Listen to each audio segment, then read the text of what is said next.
تما خوت قال لك البارح جاو اختي خرجونا، قال لك راه كلشي موجود، الاكل موجود، الطعام موجود، كلشي موجود. من البارح مع الثلاثه وحنا تنموتوا بالجوع، لا غطو لا فراش لا والو. ها حنا مشينا جبنا سالده وجبنا لهم الزيتون، وجاو الناس المحسنين جابوا لنا البر. كيف قد ما كاينه لا هنا ما كاينه لا العلبه قد بيك لا والو. وعاش الملك وعاش الملك.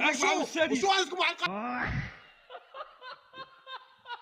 القضيه؟ قسما بالله وقسما بالله وقسما بالله تا الجماعه دار قداري الرميله والله حتى المعوينه كيبركوا عليها، والله حتى العام ديال الديكه اللي فات والله تبقى الزبده وبقى كلشي تدود.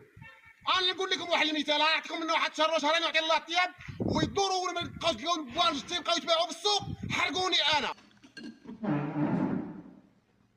المعوينه جات البارح والبارح هبطوها وستفوها وراهم باقا مباركين عليها، وحنا كنموتوا بالجوع، احنا كنشريو لولادنا من عندنا من جيوبتنا. و20 اسره انا جايب لهم كيلو ديال الزيتون باقيه سنيده باقيه اتاي.